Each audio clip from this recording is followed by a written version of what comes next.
할렐루야. 우리 옆에 분 한 분은 그래도 잘 알죠. 우리 인사 한번 하겠습니다. 사랑하고 축복합니다. 네, 감사합니다. 예. 오늘 사순절 두 번째 주일입니다. 본문의 말씀을 요나서 2장 1절에서부터 10절의 말씀으로 고기 뱃속에서의 기도, 누구의 기도죠?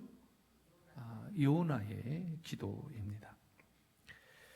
특별히 사순절은 하나님을 대면하는 시간이라고 해도 틀리지 않습니다. 우리가 늘 일상에서 하나님을 바라보죠. 기도하지요. 또 그분의 음성을 들으려고 노력합니다. 특별히 이 사순절의 기간은 우리를 구원하시기 위해서 고난의 길을 걸어가신 예수님을 깊이 묵상하는 그 기간이죠. 근데 우리가 사순절하면 슬퍼해야 하는 시간으로 생각하는 그런 경향도 있어요. 그런데 사순절은 단순히 슬퍼하는 그런 기간이 아니라 우리 인생의 가장 깊은 어둠 속에 찾아오시는 주님의 은혜를 발견하는 시간이 바로 사순절입니다. 그런 의미를 가지고 오늘 말씀을 묵상하고 말씀을 들어보겠습니다. 오늘 본문을 보면 요나가 마주한 어려움에 대한 그 상황과 그 상황 속에서의 요나의 행동, 그리고 그의 믿음의 기도를 볼 수 있습니다. 17절, 원래 본문의 말씀은 17절부터 우리가 읽어야 되는데 제가 이 말씀을 드리기 위해서 따로 17절은 읽지 않았습니다. 요나가 어떤 상황이었는지, 그리고 요나가 어떤 기도를 했는지를 보기 위해서 우리 17절 말씀을 여러분이 가진 성경으로 한번 함께 읽어보겠습니다. 시작. 여호와께서 이미 큰 물고기를 예비하사 요나를 삼키게 하셨으므로 요나가 밤낮 3일 물고기 뱃속에 있느니라. 중요한 건 단어를 찾자면 이미입니다. 이미. 누가? 여호와께서 누구를? 요나를 어디에? 물고기 뱃속에. 그러면 왜? 라고 하는 질문이 있겠죠. 왜? 라고 하는 질문.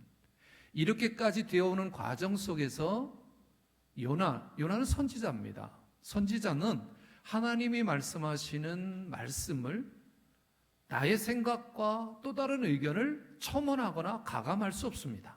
있는 그대로를 선포하는 사람이 선지자입니다. 그런데 니느웨로 가라고 하는 하나님의 말씀을 거역하고 다시스로 가는 배를 탑니다.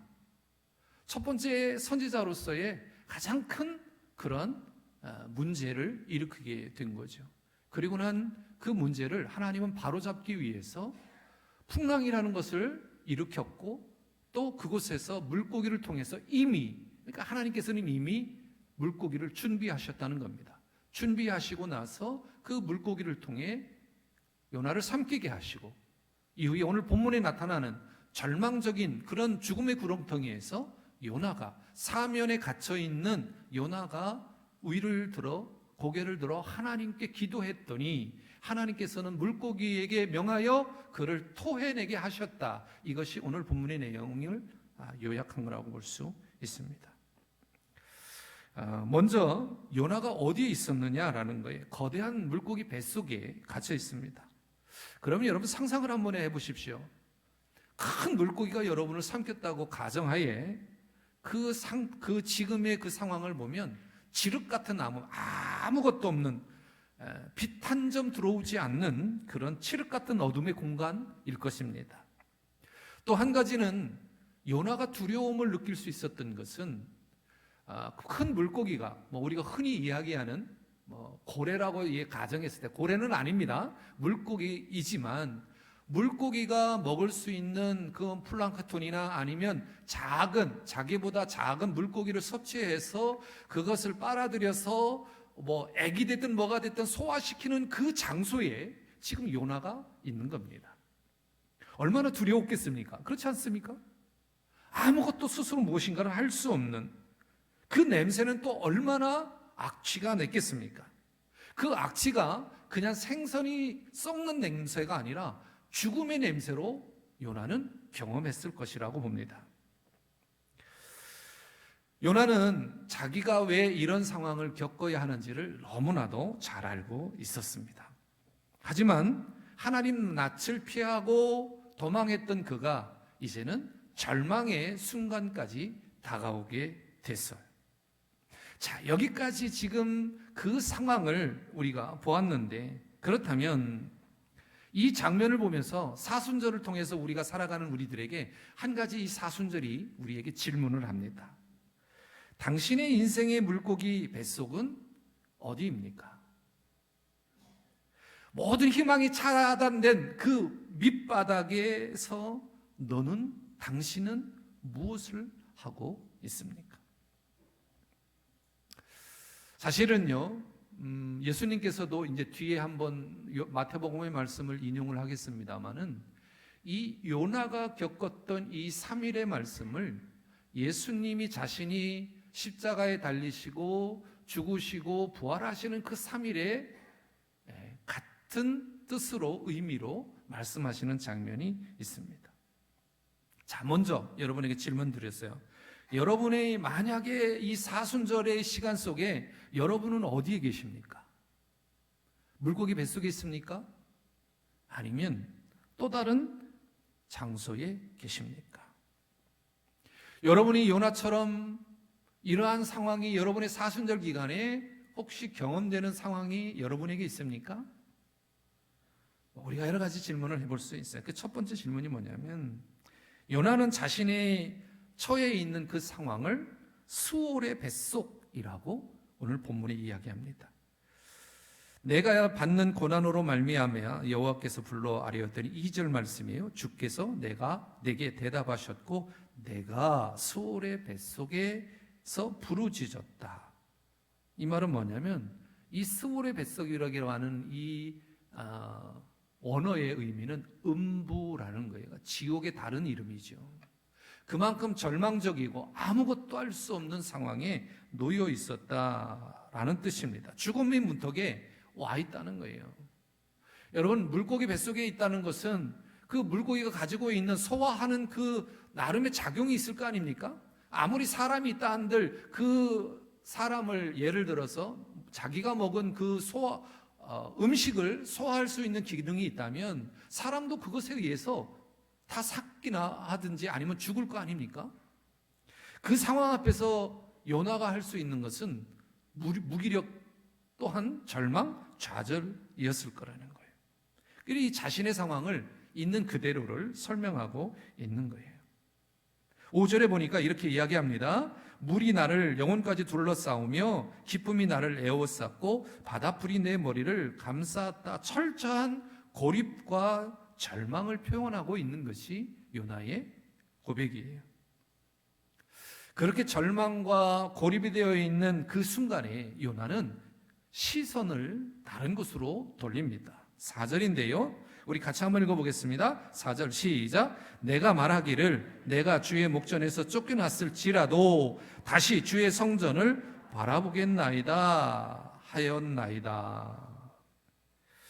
이 말은 뭐냐면, 지금 나가 가지고 있는 이 문제를 문제로 받아들이고 이 문제를 해결하기 위해서 어떻게 해야 하는가를 요나는 고백하고 있는 거예요. 이 말 속에는 우리의 생명의 주관자이신 분은 하나님이시라고 하는 사실을 선지자로서 믿음의 고백을 또 우리로 따지면 신앙인으로서 이 고백을 하는 겁니다. 여러분, 이 사순절이 그런 거예요. 이 사순절이 요나가 갇혀있는 그런 빛조차 아무것도 없는 그런 방에 있다면 그 방에서 아주 희미하게 나에게 다가오는 그 빛을 찾는 시간, 바로 우리 사순절의 기간이다. 여러분, 처음에 어두움에 탁 들어가면 어때요? 네? 어두움에 들어가면 어때요? 아무것도 안 보여요. 깜깜한 아무것도 안 보여요. 그런데 여러분, 5분만 지나면요, 어떻게 되죠? 사물이 보이게 됩니다. 놀랍죠? 우리가 눈이 나쁘면, 저도 사실은 지금 안경을 안 쓰고 있지만 시력이 상당히 좋지는 않습니다. 0.3, 0.4 정도 나옵니다. 굳건하게 안경을 안 쓰고 있지만 요즘은 이렇게 눈이 안 좋아도 뭐 라섹이나 라식을 통해서 수술하면 뭐 시력을 찾을 수도 있고 안경을 끼면 아주 깨끗하게 사물을 바라볼 수 있습니다. 육신의 눈은 그렇게 할 수 있는 거예요. 근데 여러분, 영적인 눈이 멀게 되잖아요. 이것은 세상의 어떤 기계로 수술로 되는 것이 아니에요. 회복되기가 쉽지 않습니다. 그래서 저는 이렇게 말씀드리고 싶습니다. 사순절을 우리가 영적 회복을, 그러니까 시력을 회복하는 기간. 그래서 제가 말씀드렸던 것처럼 깜깜한 곳에서 하나님께서 주시는 그 작은 빛을 바라보면 그 빛을 통해서 우리가 눈도 회복이 되고 또 주님께 나아갈 수 있다. 요나는 자신이 하나님을 배반하고 쫓겨난 자리에서도 나의 기도를 들으신다라고 하는 그런 신뢰가 있었어요. 여러분은 어떠십니까? 저는 어떠십니까? 저는 어떤가요? 마찬가지예요. 하나님 앞에 우리가 적을 때는요, 뭐 하나님이 그렇게 나에게 필요한가라고 생각할 때가 있죠. 그래서 막 살기도 하고 또 뭐 하나님이 이 정도는 뭐 도와주시겠지, 이해해 주시겠지 하면서 뭐 속된 말로 뭐 객기도 부리고 그렇지 않습니까? 그런데 우리가 거기에 익숙해져 버리면 회복할 수 있는 그 시간이 길어진다라는 거죠. 제가 보통 기도원에 이제 기도 주간에 올라가면 가기 전에 기도를 뭐를 할 건가를 이렇게 플랜을 짜갖고, 뭐 플랜이라고 하면 좀 거창하지만 기도의 제목 순서를 갑니다. 그래서 대신방 하기 위해서 기도 내용 주신 것, 그거와 또 여러분이 연초에 낸 기도문이 다를 수가 있거든요. 그래서 같이 이제 갖고 올라가는데, 그래서 이제 기도 첫 시간에 보통은 이제 그걸 갖고 시작을 합니다. 그런데 올해 지난주에는 하나님께서 기도의 방향을 다르게 하셨어요.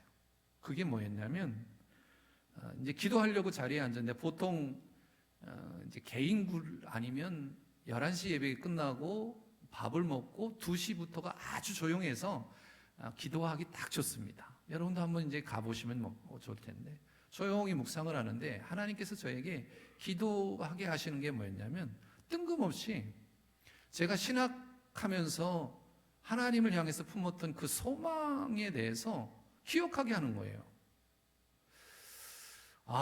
왜 이렇게 앞에는 기도 제목을 놓고 있는데 하나님께서 갑자기 내가 신학할 때, 그것도 제가 30대 중반에 신학을 했지 않았습니까? 늦게 시작했는데 그때 마음에 품었던 그 기도의 제목들, 또 이루신 일들을 기억하게 했을까? 기도를 했죠. 뭐 제 의지대로 한 것은 아니지만. 근데 기도를 마치면서 그런 생각을 했습니다. 확신을 갖게 하신 거예요. 지금 내가 있는 그 자리에서 20여 년 전이 넘는 그 시간의 그 뒤를 봐라. 내가 나의 도구가 되겠다고 세상을 내려놓고 신학을 한 그 기점에 내가 너에게 약속한 걸 봐라. 그런데 놀랍게도요, 다 이루어졌다는 거예요. 다 이루어졌다는 거예요. 그 안에는 여러 가지 하나님을 부정하기도 했고, 하나님을 부정했다는 말보다는 하나님이 원하지 않는 삶을 살았던 나에게 그 일들을 다 겪게 하시면서 지금까지 서 있는 그 모습을 보게 하셨던 거예요. 근데 그 이유를 알았어요. 그러면서 제가 여러분들이 내어주신 기도의 제목을 이제 쭉 다 알아야 되니까 눈 뜨고 기도하지 않습니까? 근데 놀랍게도 여러분이 내어주신, 즉 이제 대신방이나 새해 때 내어주신 그 기도 제목이 제 마음으로의 감정으로 다가오는 거예요. 아픈 기도면 아픈 기도대로 느껴지는 거고, 기쁜 기도의 제목이면 기쁜 기도대로 느껴지는 거예요. 그러면서 한 가지 저에게 주신 것이 뭐였냐면, 이들도 내가 이렇게 할 것이다. 너에게 20여 년 전에 했던 그 약속을 이들도 내가 이룰 것이다. 그래서 하나님께서 먼저 저에게 신학을 시작하는 그 기점에서의 약속들, 소망들을 기억하게 하신 거예요. 우리 하나님 멋지다. 저는 제 인생의 목회를 하면서 하나님을 의지했지만 때로는 우리 인간적인 생각이 들 때가 있잖아요. 그럴 때마다 하나님께서 저에게 주셨던 말씀이 바로 이 말씀이에요. 어느 말씀이냐면 시편 121편 1절과 2절입니다. 여러분의 목소리로 함께 묵상했으면 좋겠습니다. 시작. 내가 산을 향하여 눈을 들리라. 나의 도움이 어디서 올까? 나의 도움은 천지를 지으신 여호와에게서로다. 여러분, 눈앞에 장애물인 고난이 산이 아니라 제가 9주 동안에 여러분에게 얘기했던 그 너머의 창조주를 바라볼 수 있는 믿음의 용기, 이것이 저와 여러분에게 있어야 된다. 왜 그런 시선을 주님을 향해 바라보아야 하느냐? 그 바라볼 때 진정한 구원의 시작이 된다라는 겁니다. 사랑하는 여러분, 요나는 절망의 순간에 성소를 바라보는 믿음을 가졌던 사람이에요. 여러분도 지금 여러분이 절망이라고 느끼는 그 상황 앞에 직면해 있다면 여러분 스스로 해결하려고 하지 마시고 먼저 하나님께 맡기시는 여러분 되시기를 주님의 이름으로 축복합니다. 두 번째인데, 요나가 7절을 보면 이렇게 이야기합니다. 내 영혼이 내 속에서 피곤할 때에, 요나가 많이 피곤한 거예요. 여기서 피곤하다는 말은 몸이 지쳤다라는 그런 말이 아니고요, 생명력이 다해서 기진맥진한 그런 영적 파산의 상태를 설명하고 있는 거예요. 이 말은 내가 갖고 있는 에너지는 완전히 소멸이 되어서 아무것도 내 힘으로 버틸 수 없는 그러한 완전히 소멸된 그 시간을 의미하는 거죠.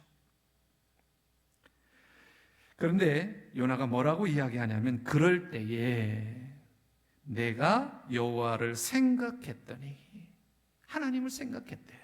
뭘 생각했을까요? 맞아. 우리 하나님은 이런 데서 건지실 분이 바로 하나님이시오. 내 기도가 주께 이르러 싸우며 주의 성전에 미쳤나이다. 여러분, 절망 앞에, 죽음이라고 하는 그 절망 앞에 여러분, 요나가 어떻게 기도했을까요? 오, 주님 도와주세요 이랬을까요? 어떻게 했겠어요? 벽을 치며 땅을 치며 기도하지 않았겠습니까? 눈에 보이는데, 내가 죽어가는 게 보이는데, 그러나 나를 살리신 이는 하나님이시라고 하는 확고한 믿음이 있는데 그분을 향해서 그냥 주님 이렇게 기도했겠어요? 사력을 다해 기도했을 겁니다. 나를 살려달라고. 우리 문제 앞에 우리가 기도해야 하는 그런 모습이 요나가 지금 하고 있는, 여기에서 피곤함은 그냥 피곤해, 이게 아닌 거예요. 사력을 다해서 하나님께 나아갔다는 거예요. 그럴 때 무엇이 이루어지느냐? 자기가 가지고 있었던, 자기가 판단하려고 했던 그 자아를 깨는 순간이 바로 부르짖는 순간입니다.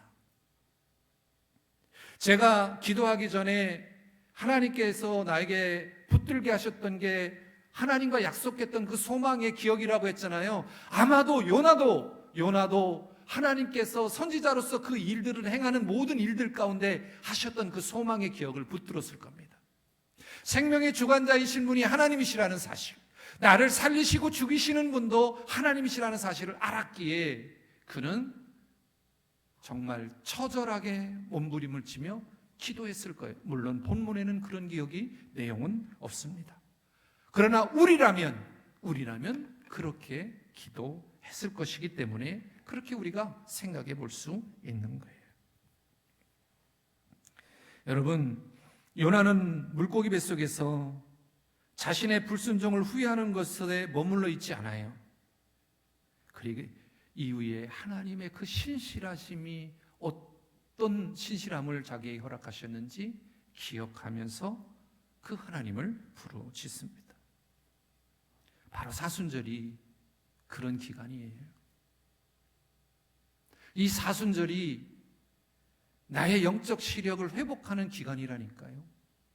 절망 앞에 놓여 있는 요나가 몸부림치며 부르짖었던 것처럼 단순히 예수님의 십자가에 못 박히는 것을 보고 눈물을 흘리는 것이 아니라 나의 삶 속에 지금 짓눌려 있는 이런 문제들을, 나의 문제, 내가 경험하는 그 문제를 하나님께 맡기고 더 믿음 안에서 성숙해지는 기간이 사순절입니다. 여러분, 요나의 기도가 결과는 어떻게 됩니까? 10절에 보니까 여호와께서 그 물고기에게 말씀하시매, 하나님이 직접 짓지 않으셨어요. 말씀하셨대요. 중요한 건 뭐예요? 물고기가 순종한 거예요. 3일 동안 그를 소화하지 않고 살아있는 그대로를 원상 그대로 밖에 토해냈다라고 이야기를 합니다. 요나의 기도는 물고기 뱃속이라는 두꺼운 벽을 뚫고 하나님의 성전에 상달됐다. 뭐가? 그의 기도가. 예레미야가 3장 21절과 22절에 보면 이것을 내가 내 마음에 담아 두었더니 그것이 오히려 나의 소망이 되었사옴은 여호와의 인자와 긍휼이 무궁하심으로 우리가 진멸되지 아니하였습니다. 이 말은 뭐예요? 절망적인 상황에서도 하나님의 인자심을 기억하고 그 마음에, 소망의 그 마음에 새길 때 소망의 날들이 넘쳐난다. 이것이 예레미야가 이야기하는 말씀이에요. 사랑하는 여러분, 여러분의 인생이 요나의 인생입니다. 우리가 웃자고 하는 얘기지만 우리가 그 웃자는 얘기에 진실이 담겨 있어요. 요나를 거꾸로 하면 뭐라고요? 나요. 요나가 겪고 있는 이런 영적인 문제, 삶에서의 문제, 삶에서 생애의 문제도 요나가 아니라 나일 수 있다니까요. 그러면 나는 어떻게 해야 하느냐?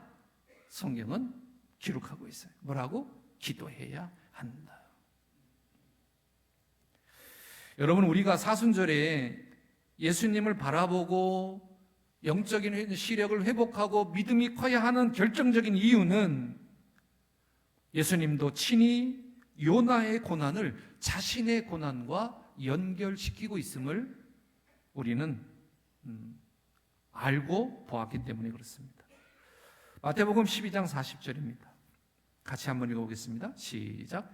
요나가 밤낮 사흘 동안 큰 물고기 뱃속에서 있었던 것 같이 인자도 밤낮 사흘 동안 땅속에 있으리라. 무덤 속에 있을 것이다 라고 말씀하신 거예요. 요나가 기도의 마지막에 구원은 여호와께 속하였습니다. 9절 하반절에 이 선언을 할 때 중요한 건 뭐예요? 하나님은 물고기에게 명하여 그를 땅에 토하게 하셨다. 여러분이 가진 문제를 하나님께 이양했더니, 드렸더니 하나님께서 그 문제를 해결해 주셨다. 너무나도 심플한 얘기 아닙니까? 너무나도 교과서적인 이야기 아닙니까? 그런데 우리는 어떻습니까? 이 도전 앞에, 이 질문 앞에 우리가 아멘 할 수 있나요? 확신에 찬 아멘으로 할 수 있습니까? 예수님이 십자가에서 그 마지막에 뭐라고 말씀하십니까? 내 영혼을 아버지 손에 부탁합니다. 예수님께서 자신의 운명을조차도 하나님께 맡길 때 어떤 역사가 일어나요? 무덤의 권세가 깨지고 부활의 아침을 맞게 됩니다. 여러분, 우리가 그리스도를 크게 바라볼 때 우리 인생의 물고기 뱃속과 같은 무덤조차 우리를 가두어 둘 수 없음을 확신하게 됩니다. 사도행전 2장 24절 하나님께서 그를 사망의 고통에서 풀어 살리셨으니 이는 그가 사망에 매여 있을 수 없음이라. 이 말은 모든 주권적인 구원은 하나님에게 있다라는 말씀이에요. 사랑하는 성도 여러분, 오늘 본문에 소개하고 있는 이 절망의 상태가 누구에겐가는 이보다 더 크게 또 이거와 비견해서 상상할 수 없을 만큼의 아픔과 고통이 닥쳐올 수 있어요. 직면하고 있을지도 몰라요. 그럴 때 우리에게 아주 정확한 정답을 말씀하고 있습니다. 세상의 사람들은 이야기를 하면 조롱합니다. 그게 되냐고. 믿음이 연약한 사람도 의문하지요. 의문을 갖습니다. 목사님, 정말 그게 가능합니까? 실체적인 사건으로 나에게 설명해 줄 수 있습니까? 라고 이야기할 수 있어요. 그런데 여러분, 하나님의 역사하심을, 하나님의 하심을 어떻게 제가 실체적으로 보여줄 수 있습니까? 그러면 그들은 이렇게 이야기하죠. 그건 역설적이지 않습니다. 너무 막연한 대답 아닙니까? 그래서 문제 앞에 서 있는 그 당사자의 믿음이 커야 하는 이유가 바로 거기에 있는 겁니다. 믿음의 크기는 내가 키워나갈 수 있는 거예요. 믿음의 파이는 여러분 스스로가 하나님과 관계하면서 신앙 안에서 커지는 겁니다. 누군가가 해주지 않아요.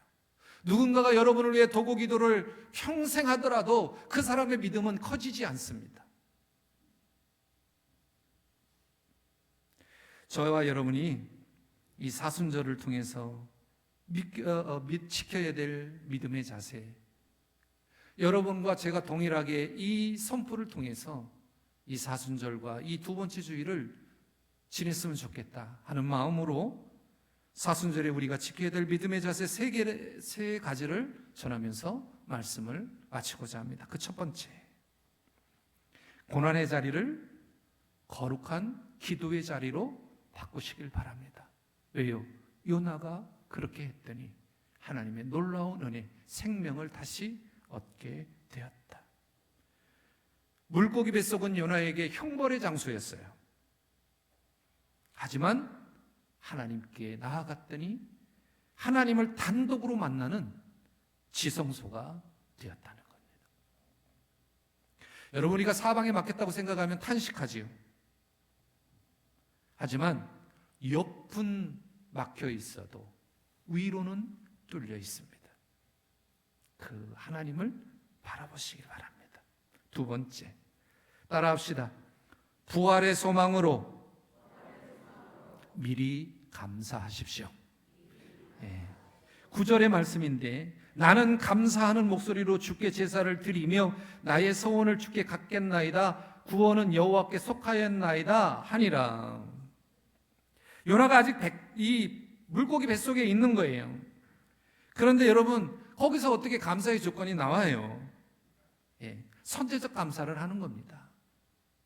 이것은 어떤 요구에 있어서 하나님 들어주시면 할게요가 아니라 선제적으로 하나님은 이렇게 행하실 분이시니 감사드립니다. 나를 건져주실 분은 하나님이시기 때문에 감사합니다 라고 기도하는 거예요. 그래서 우리는 그렇잖아요. 무엇인가를 받아야만 감사합니다라고 생각을 하잖아요. 그러나 믿음이 큰 사람들은 내게 무엇을 주실지는 몰라도 미리 주실 것에 대해서 미리 기도하는 선제적 기도가 필요합니다. 마지막 세 번째, 구원의 주권이 누구에게 있습니까? 주님께만 있습니다.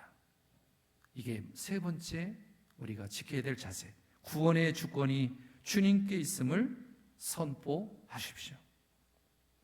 구원은 여호와께 속하였다라는 고백, 이 고백은 여러분에게 무엇인가를 요구해요.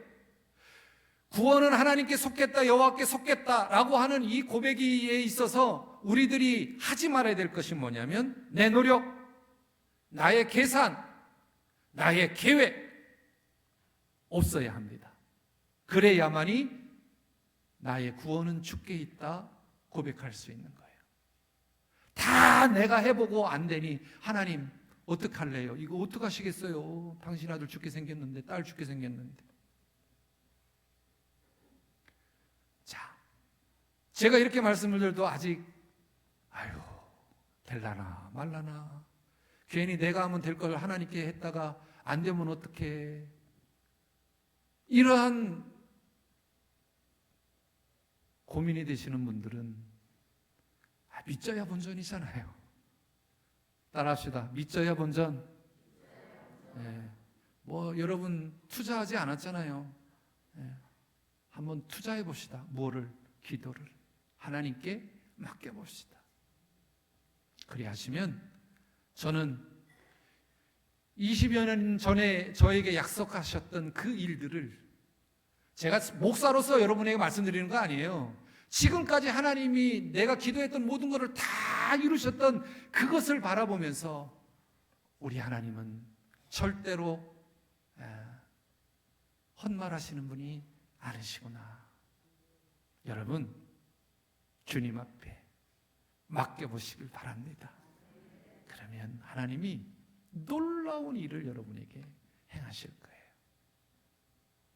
그래서 오늘 이 시간 여러분의 문제를 가지고 하나님께 미리 해결해 주실 것을 대해 감사하시는 여러분이 되시기를 주님의 이름으로 축원합니다. 기도하겠습니다. 거룩하시고 자비로우신 우리 아버지 하나님, 하나님을 의지하고